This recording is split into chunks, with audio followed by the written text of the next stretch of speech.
नमस्कार दोस्तों। आज 9 दिसंबर है। तो 9 दिसंबर 1946 को संविधान सभा की फर्स्ट बैठक आयोजित की गई थी और 11 दिसंबर को द्वितीय बैठक आयोजित हुई थी। आज 9 दिसंबर है। आज स्पेशल इसलिए भी है, राइजिंग राजस्थान का उद्घाटन जयपुर में हो रहा है। बहुत सारे देशों के निवेशक आएंगे, अलग अलग निवेश करके अलग अलग एरिया में जाएंगे।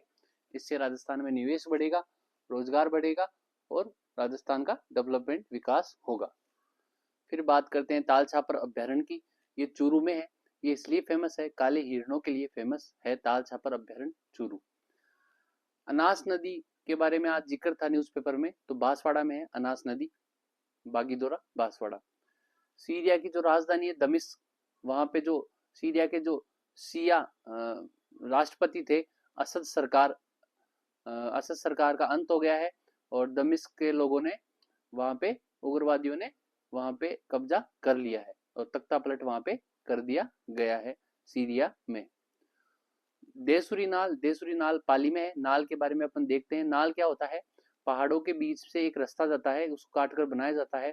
ये सकड़ा रास्ता होता है जो पहाड़ों के बीच से होता है, तो इसको नाल दर्रा ये उपनाम दिए जाते हैं। ये राजस्थान का मैप है और इसमें ये अरावली पर्वतमाला है। इसमें जो बर है, ब्यावर है, ब्यावर अजमेर किशनगढ़ के पास में है।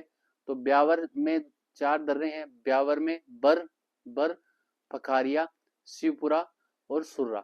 बर पखारिया, शिवपुर, सुर्रा, ये सब ब्यावर में है। फिर बात करते हैं पाली की। पाली से ब्यावर जाता है जो दर्रा है वो बर। पाली से ब्यावर जाता कौन सा है? बर है। और दूसरा है देसुरी नाल। देसुरी नाल कहाँ है? पाली में। फिर बात करते हैं राजसमंद की। तो राजसमंद में बहुत सारे दर्रे हैं। राजसमंद में सबसे इंपॉर्टेंट है गोरम घाट, पगलिया, कमली जिसे खमली भी बोलते हैं, हाथी गुड्डा और सोमेश्वर नाल। ये सब दर्रे राजसमंद में है। उदयपुर की बात करें तो डेबर, केवड़ा, फुलवारी व हाथी। ये आपको एक ट्रिक ऐसे याद रखना ना भाई, हाथी ने केवड़े का फूल लेकर ढेबर हो गया। ढेबर मतलब गिर गया। हाथी केवड़े का फूल लेकर गिर गया और ये फूल उदयपुर की झीलों के पास में था। तो इस प्रकार ये याद हो जाएंगे। फिर बात करते हैं चौथ माता का मंदिर। अपने को पता है चौथ माता का मंदिर सवाईमाधोपुर में स्थित है और बरवाड़ा गांव है जिसे चौथ का बरवाड़ा भी बोलते हैं। और चौथ माता का मंदिर पहाड़ी के ऊपर है। चौथ माता के साथ में वहां गणेश जी की मूर्ति भी रखी पास में विराजमान है। चौथ माता को पार्वती या गौरी का स्वरूप मानते हैं और गणेश को उनका पुत्र माना जाता है। और ये चौथ माता के बीच में मूर्ति है, इसके पास में गणेश जी की मूर्ति है। गणेश जी के इर्द गिर्द रिद्धि और सिद्धि की मूर्ति है। और चौथ माता के लेफ्ट साइड में अस्त्र रखे गए हैं, चांदी के अस्त्र रखे हुए हैं। और 1451 ईस्वी में, लगभग 15वीं शताब्दी में यह मंदिर बना था। वहां के शासक थे भीम सिंह जी, वहां के राजा थे। जब एक बार की बात है, ये शिकार करने गए तो पहाड़ी इलाके पे ये थक गए। इनको बहुत प्यास लग रही थी, पानी था नहीं। अचानक बारिश हुई। बारिश होने के बाद ये बेहोश हो गए थे। तो बारिश हुई, बारिश होने से इनकी आंखें खुली। आंखें खुली तो सामने एक कन्या का इनको दर्शन हुआ और इन्होंने कन्या को मतलब देवी स्वरूप माना और गांव में उनका मंदिर बनाने का निर्णय लिया। तो मंदिर इनकी पहाड़ी पर, बरवाड़ा गांव की पहाड़ी पर 1100 फीट ऊंचाई पे बना हुआ है। लगभग 650 सीढ़ियां बनी हुई है। पहले ये मंदिर चोरू गांव में मूर्ति स्थापित की गई, फिर पांचला में और अब बरवाड़ा में ये मूर्ति है। तीनों गांव में मंदिर है जो आसपास के वहीं के गांव है। और 4 बड़े महीने हैं, उनकी चतुर्थी को लगभग भीड़ रहती है, मेला लगता है, पर्व के रूप में मनाया जाता है। सबसे स्पेशल कार्तिक मास की जो चतुर्थी है, करवा चौथ जिसे बोलते हैं, उस दिन विशाल मेला यहाँ पे लगता है। Lazarus syndrome. लजारस सिंड्रोम क्या है? आजकल आपने ऐसी घटनाएं देखी होगी कि वह फलाना व्यक्ति, उसकी डेथ हो गई थी, उसका पोस्टमार्टम हो गया, जब शव लेके जाने लगे तो वापस उसमें जीवन आ गया, वापस वो जिंदा हो गया। उसने आंखें फटफटाई या हाथ हिलाए और वापस उसकी धड़कनें चालू हो गई। तो आजकल ऐसे केस दिखने में आ रहे हैं। तो ये सब लजारस सिंड्रोम, मतलब लजारस सिंड्रोम इसको वैज्ञानिकों ने बोला है। और अचानक मृत घोषित करने के बाद में कुछ समय बाद में सांसें चलना, आंख खुलना, जीवन चलना, ये सब लजारस सिंड्रोम के लक्षण है। लजारस कौन था? बाइबल का एक पात्र है लजारस। तो भगवान ईसा मसीह, यीशु ने इस पात्र के 4 दिन मरने के बाद में इसको जिंदा कर दिया। इसलिए मरने के बाद में जो जिंदा हो जाए उस सिंड्रोम को बोलते हैं लजारस सिंड्रोम। तो आजकल ये बहुत देखने में आ रहा है। सीरिया में आपको पता तख्ता पलट हो गया, असर अल बसर की सरकार है उसको तख्ता पलट हो गया उसका। सीरिया सुन्नी बहुल देश है, शिया और सुन्नी दो मुसलमानों में संप्रदाय है। सुन्नी बहुल देश कौन सा है? सीरिया। और वहां पे जो राष्ट्रपति बने हुए थे वो शिया समुदाय के थे, राष्ट्रपति बशर अल असद। तो विद्रोहियों ने 13 साल तक इनके खिलाफ प्रदर्शन किया। राजधानी दमिश्क पर हाल ही में कल कब्जा कर लिया गया है। रूस की तरफ जो सिया जो राष्ट्रपति थे बशर अल असद, इनको रूस ने सपोर्ट किया, तो रूस की तरफ ये चले गए व्लादिमीर पुतिन के यहाँ राष्ट्रपति जो रूस के हैं। और पीएम कौन है अभी सीरिया के? मोहम्मद गाजी अल जलाली। और जिन्होंने तख्ता पलट किया है वो संगठन है हयात तहरीर अल शाम, HTS के नेता है मोहम्मद अल शारा जेलानी। अब अपन बात करते हैं, सर्दियों की दस्तक आ गई है। वो क्या होता है? मंगोलिया, साइबेरिया, चीन का जो इलाका है वहां भयंकर बर्फबारी होती है, जिससे पक्षियों के खाने के लिए कुछ नहीं रहता, बहुत तेज सर्दी होती है, इसलिए पक्षी उड़कर उष्ण कटिबंधीय जलवायु भारत की तरफ आ जाते हैं। भारत में पश्चिमी राजस्थान में जो पक्षी आते हैं वो उनमें से एक फेमस है कुरंजा। कुरंजा पक्षी है, इसलिए इसका महत्व ये है पश्चिमी राजस्थान में कुरंजा गीत भी गाया जाता है वो पक्षी के आने पर। और इनको भारत में आने पर इनको भोजन भी मिल जाता है और इतनी सर्दी भी नहीं रहती। यहाँ पर ये निषेचन क्रिया भी करते हैं और अपना आगामी जीवन समय मार्च अप्रैल तक यहाँ पर व्यतीत करके वापस अपने देश साइबेरिया मंगोलिया यहाँ पे चले जाते हैं। तो ये जो कुरजा पक्षी है ये खींचन गांव, जोधपुर, जाजीवाला, गुड्डा, बिलाड़ा यहाँ पर आते हैं। कुरजा लोकगीत भी है। सबसे इंपॉर्टेंट घटना राजस्थान की हाल ही में ये है कि देश की 25वीं न्यूक्लियर इकाई चल गई है जो राजस्थान में है। देश की 25वीं है और रावत भाटा प्लांट जो चित्तौड़गढ़ में है उसकी 7वीं इकाई है जो 700 मेगावाट की है। परमाणु इकाई की मैं बात कर रहा हूँ। तो विद्युत उत्पादन हेतु इसको अभी अनुमति दे दी है, आणविक ऊर्जा नियामक बोर्ड ने अनुमति दे दी है 7वीं इकाई को। इसकी क्रिटिकलिटी पहले टेस्ट हो चुकी थी, 7वीं व 8वीं इकाई बन रही है, लेकिन अभी 7वीं इकाई को अनुमति दी गई है। और 50% अभी क्षमता पे चलाएंगे इसको, फिर 100% क्षमता पे धीरे धीरे इसको लेकर जाएंगे। देश में 8080 मेगावाट परमाणु ऊर्जा उत्पादित की जाती है, उसमें ये 700 मेगावाट और जुड़ जाएगी। इस प्रकार 8780 मेगावाट टोटल परमाणु ऊर्जा से संचालित विद्युत ऊर्जा अपने को प्राप्त होगी। और ऐसे करके ये देश की 25वीं इकाई परमाणु ऊर्जा संयंत्र की बनी है। और 700 मेगावाट की जो 7वीं यूनिट है ये भारी पानी रिएक्टर आधारित परमाणु ऊर्जा संयंत्र है। भारी पानी रिएक्टर आधारित परमाणु ऊर्जा संयंत्र पूरे देश में 3 ही है।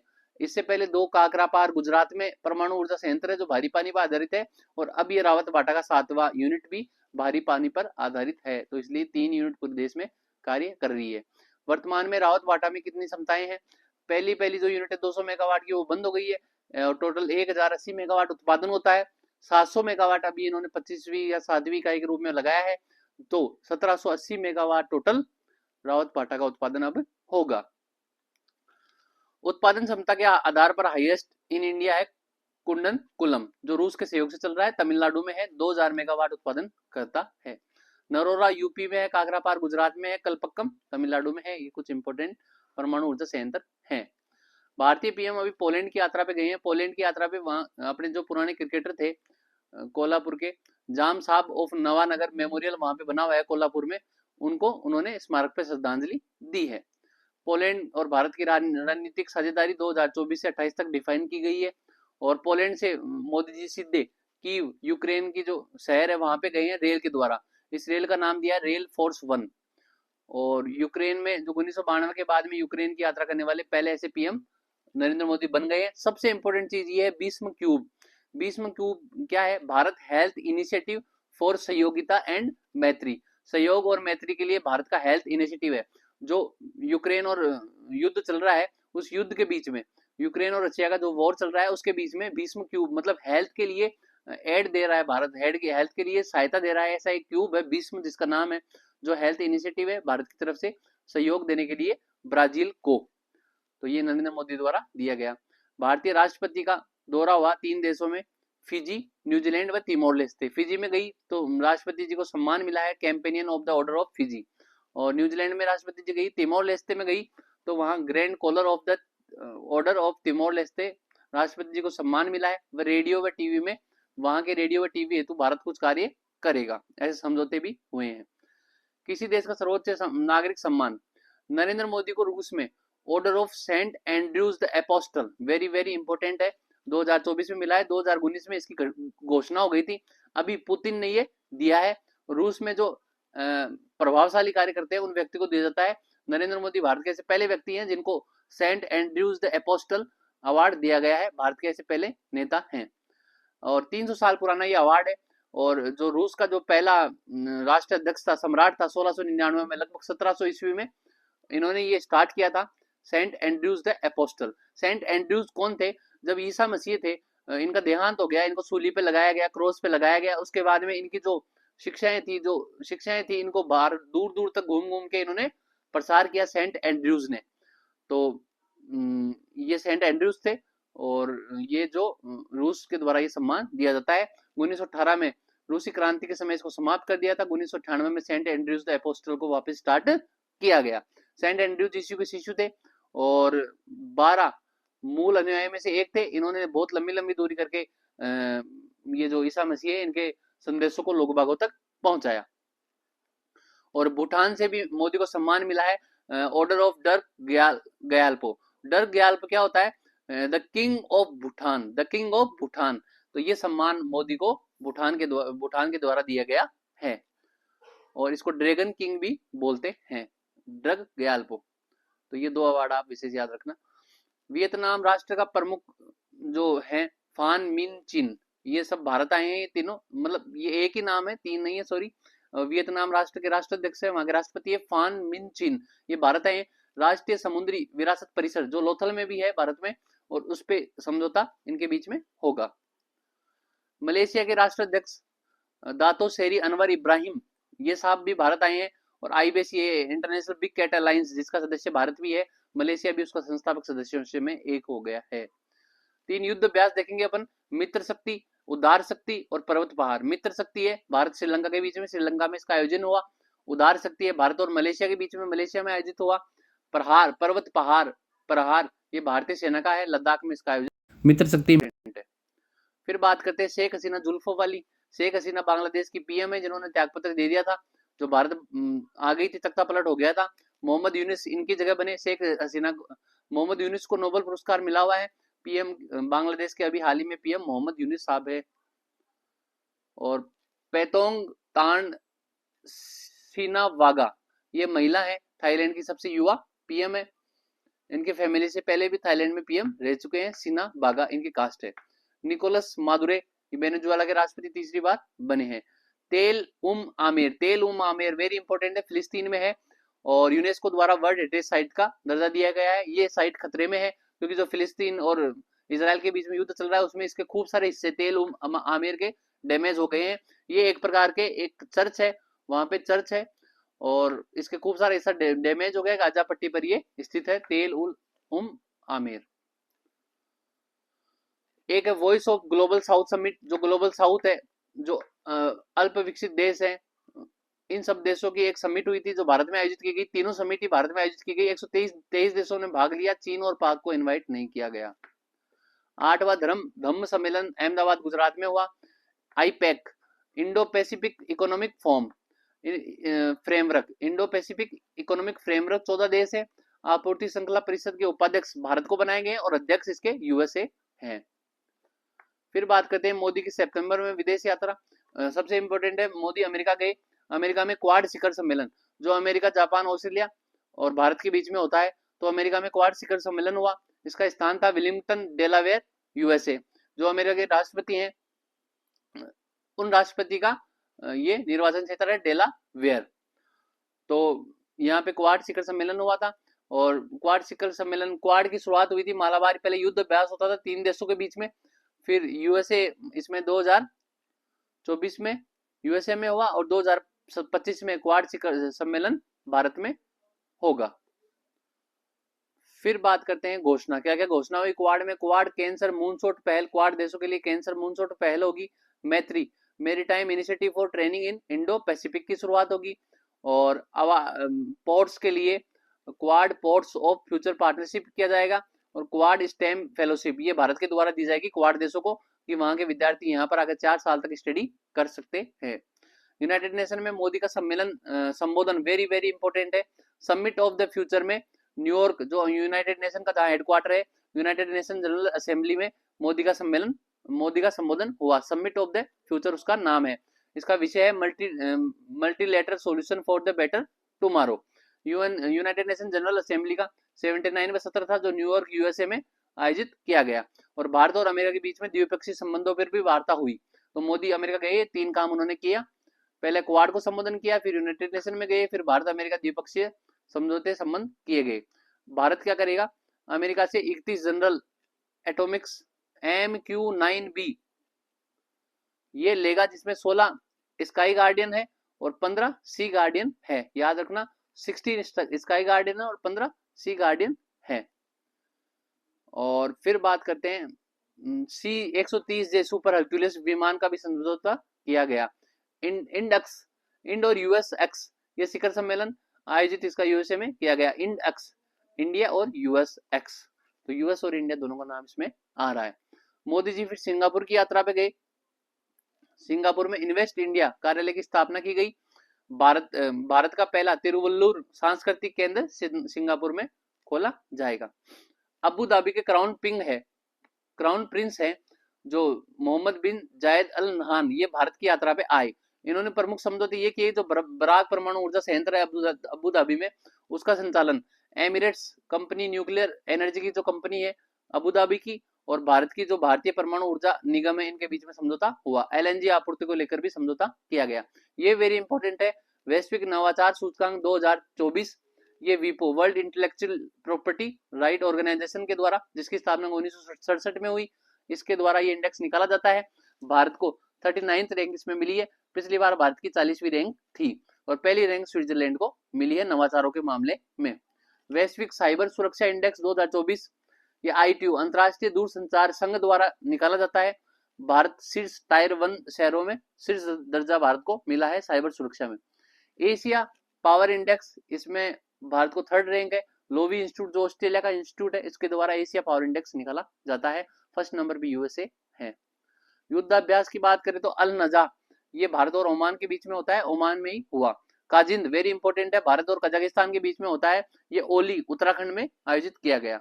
वरुण भारत और फ्रांस के बीच में होता है, इतना ही याद रख लेना। बाकी ये भूमध्य सागर में नौसेना का अभ्यास है। युद्धाभ्यास वेरी वेरी वेरी इंपॉर्टेंट है। भारत और यूएसए के बीच में होने वाले अभ्यास को युद्धाभ्यास बोलते हैं। महाजन फायरिंग रेंज बीकानेर में आयोजित किया गया। 20वां युद्धाभ्यास था। बारी बारी से एक बार भारत में आयोजित किया जाता है, एक बार यूएसए में आयोजित किया जाता है। ईस्टर्न ब्रिज 7th ये ओमान और भारत के बीच में आयोजित होता है, वायुसेना का अभ्यास है। अंतरराष्ट्रीय सौर महोत्सव ये नई दिल्ली में आयोजित किया गया। सौर उपकरणों की प्रदर्शनी लगाई गई। वैश्विक नवीकरणीय ऊर्जा निवेशक सम्मेलन एक्सपो ये गांधीनगर गुजरात में आयोजित किया गया। वैश्विक खाद्य विनियामक शिखर सम्मेलन न्यू दिल्ली में आयोजित किया गया। रणधीर सिंह वेरी इंपॉर्टेंट है। एशियाई ओलंपिक परिषद जो इंटरनेशनल ओलंपिक परिषद है, उसकी एक शाखा है। एशियाई ओलंपिक परिषद के अध्यक्ष बनाए गए भारत के रणधीर सिंह, जो पूर्व में निशानेबाज भारत के हैं। हरिणी अमर सूर्या ये दिल्ली यूनिवर्सिटी में पढ़ी हुई है, श्रीलंका की जो PM बनी है, 3rd PM श्रीलंका की बनी है हरिणी अमर सूर्या। राष्ट्रपति अनुराग दिशानायके श्रीलंका के हैं, उन्होंने इनको शपथ दिलाई है हरिणी अमर सूर्या को। ब्रिक्स न्यू डेवलपमेंट बैंक जो ब्रिक्स बैंक कहते हैं जिसको, अल्जीरिया इसमें शामिल हो गया है। ब्रिक्स में ब्राजील है, रशिया है, इंडिया है, चाइना है और साउथ अफ्रीका है, अल्जीरिया है और बांग्लादेश है और UAE है और मिस्र है। ये सब ब्रिक्स में है, ब्रिक्स बैंक में है। फिर कुछ इंपोर्टेंट जीके हैं। यूएसए में हेलन तूफान आया। मैक्सिको में न्यायाधीशों की नियुक्ति अब चुनाव के द्वारा होगी। जैसे भारत में NJSC बना था, ऐसे ही मैक्सिको में न्यायाधीशों की नियुक्ति चुनाव के द्वारा होगी। और जो ब्राजील में है कुइयाबा में G20 कृषि मंत्रियों का सम्मेलन बैठक हुई थी। फिर बात करें जॉर्डन की, जॉर्डन कुष्ठ रोग मुक्त देश हो गया है। अल्जीरिया जो न्यू डेवलपमेंट बैंक में शामिल होने वाला देश हो गया है। और फिर बात करते हैं अपन चीन की, चीन में बोबिनका व पुलासन तूफान आए हैं। और रोमानिया भारत संयुक्त डाक टिकट के समझौता हुआ है उसमें। और ब्रिक्स साहित्य फोरम की बैठक रूस में हुई है। और नेपाल की अपन बात करें तो नेपाल ISA का 101वां मेंबर बन गया है। रामायण रेजोनेंस प्रदर्शनी नेपाल में आयोजित की गई। दक्षिणी कोरिया दक्षिणी कोरिया ने पहला ऐसा देश बन गया जो डीप फेक के विरुद्ध कानून बनाया है। भूटान कंपनी में जो ओवर टाइम करने वाले हैं उनमें नंबर 1 पे भूटान है, सेकंड नंबर पे इंडिया है। थाईलैंड की बात करें तो समलैंगिकता संबंध बनाने के लिए अनुमति दे दी गई है और पहला इसमें अनुमति देने वाला देश था ताइवान। फिर बात करें न्यूजीलैंड की, होइयो, ये पेंगुइन है, इसको बर्ड ऑफ द ईयर चुना गया है। वियतनाम में हनोई में सिंड्रेल पैलेस बनाया जाएगा। वह फिर बात करते हैं अपन यूएई की। यूएई में क्या हो रहा है, जो अबू धाबी है वहां पे आईआईटी दिल्ली का परिसर बनाया जाएगा। ऐसे एक परिसर तंजानिया में आईआईटी मद्रास का परिसर बनाया गया था। माफी योजना ये है, देश छोड़ने वालों को उनको प्रतिबंध या फिर सजा में रिलैक्सेशन, वीजा या प्रतिबंध में छूट दी जाएगी। जर्मनी के जो चांसलर नए बने हैं ओलाफ स्कोल्ज, इन्होंने भारत का दौरा किया है। भारत और जर्मनी का जो अंतर सरकारी परामर्श है उसमें भाग लिया था। नई दिल्ली में 18वां भारत जर्मनी व्यापार सम्मेलन में भी भाग लिया। ये सबसे इंपॉर्टेंट ये है, आपराधिक मामलों में पारस्परिक कानूनी सहायता ये भारत और जर्मनी आपस में देंगे। NSIL new space India limited व जो जर्मनी की कंपनी है, इनके बीच में ओशियन सेट 3 व रिटसेट 1A उपग्रह का क्षमतावर्धन हेतु भी कार्य किया जाएगा। मालदीव के जो राष्ट्रपति है मोहम्मद यूनुस पहली बार भारत आए हैं। रुपे कार्ड अब मालदीव में भुगतान रुपे कार्ड से हो सकता है। थिलाफुसी औद्योगिक केंद्र भारत मालदीव में बनाएगा। द्रौपदी मुर्मू अफ्रीका में यात्रा की थी, 3 देश में गई द्रौपदी मुर्मू। अल्जीरिया जो न्यू डेवलपमेंट बैंक में शामिल अभी हुआ है। अल्जीरिया में द्रौपदी मुर्मू को अल्जीरिया यूनिवर्सिटी से राजनीतिक विज्ञान की डॉक्टरेट उपाधि दी गई है। मोरिटानिया व मालवी में जयपुर फुट का केंद्र भारत के द्वारा खोला जाएगा और बाबा ट्रॉन कैंसर उपचार मशीन भारत के द्वारा मालवी को दी जाएगी। ब्रिक्स सम्मेलन 2024 हुआ, 16वां सम्मेलन था जो रूस में हुआ, 15वां साउथ अफ्रीका में हुआ, 17वां जो होने वाला है वो ब्राजील में होगा। रूस में कजान में ये सम्मेलन हुआ। कजान में 3 बातें कही गई, एक तो यूनाइटेड नेशन में सुधार किए जाएंगे, एक यूक्रेन का स्थायी समाधान निकाला जाएगा, एक पश्चिमी एशिया में जो युद्ध चल रहा है फिलिस्तीन में उनमें शांति की जाएगी गाजा पट्टी में। ये सब आज के लिए इतना ही। प्लीज चैनल को लाइक सब्सक्राइब करो। धन्यवाद। आपको बहुत कम समय में अच्छी इन्फॉर्मेशन दी जाएगी।